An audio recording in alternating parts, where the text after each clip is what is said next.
At dahil natanggap na nga ako sa work from home mga mare, saktong-saktong dumating naman tong parcel na in-order ko nga sa online. Ay Diyos ko, napakaganda niya. Buti na lang talaga mga mare, hindi ako nagsisi dahil may nagtitinda nga dito banda sa Severa. 650 nga yung offer. Ay Diyos ko, nabili ko nga lang to ng 495 sa online. Yung kasing keyboard ko dito sa bahay mga mare, nung 2020 pa nga siya, hanggang ngayon hindi ko pa nga napapalitan. Nakbaka.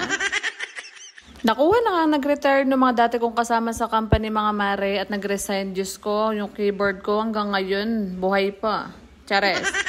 At dahil natanggap naman ako sa work from home mga mare, ay Diyos ko, naisipan ko na nga palitan yung keyboard ko na naninigas. Kagandahan nga dito sa nabili ko mga mare, bukod nga sa keyboard ay may kasama nga siyang mouse. Ganun. At dahil nakapaglinis na nga kami dito sa kabilang kwarto mga mare, dito na nga namin pinwesto yung computer para dito na nga ako magtatrabaho. Ay Diyos ko, napaka-presko talaga. Nagpapasalamat talaga ako kay Lord mga mare dahil binibigay niya sa amin yung mga blessings talaga na deserve namin. Nakbaka. Kandahan nga rin ito mga mare, hindi ko na nga kailangan mag-commute, mag-motor, papunta sa office dahil dito nga lang sa bahay makakapagtrabaho na ako. Mamomonitor ko na nga rin yung mga anak ko makukulit mga mare dahil dito na nga ako sa bahay magtatrabaho. Buti na lang talaga may kaibigan ako nag-refer sa akin mga mare dun sa company nga napapasukan ko ngayon at thank you talaga sa kanya. At buti na lang din mga mare dahil nga sa experience ko ay hindi nga ako nahirapan sa interview. Ika ba namang 7 years mga mare inugat na sa call center, hindi ka papapasa sa interview.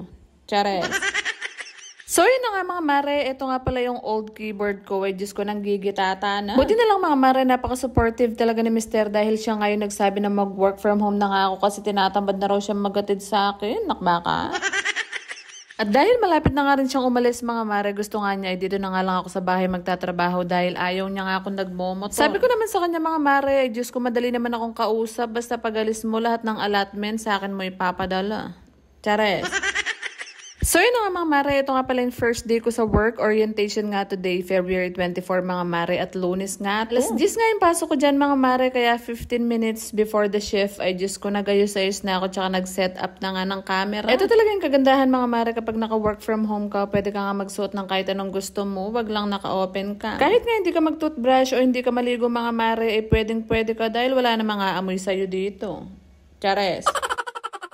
At para hindi nga tayo mainip mga mare, ito nga si Mr. Diyos ko, full support. Kahit antok na, sinasamahan pa rin ako. Ikaw yung may gusto mag-work from home ako, so ngayon magdusa ka. Chares. Ganito lang si Mr. mga mare, kung makikita nyo nga siya sa mga video, ay medyo mahiyain siya. Pero sa totoo lang, Diyos ko, napaka-caring talaga niya. Hindi man siya OA mga mare sa mga kaswitan, pero yung act of service talaga, nagpapakita talaga na mahal niya ako. Sana all. Tignan niyo naman mga mare, na nag-lunchtime nga ako, Diyos ko, pinagluto niya nga kami ng ganito. Inspire nga raw kasi siya kay Neneng B mga mare, kaya ito ngayon naisipan niya iluto for today's video. Perfect combo talaga to mga mare dahil pinagtimpla niya nga rin ako ng kape. Diyos mio, kaswit na. So yun lang muna mga mare for today's video. Sa mga nakasama ko nga dyan, sa mga kaibigan ko sa work, ay Diyos ko, mamimiss ko talaga kayo. Chares.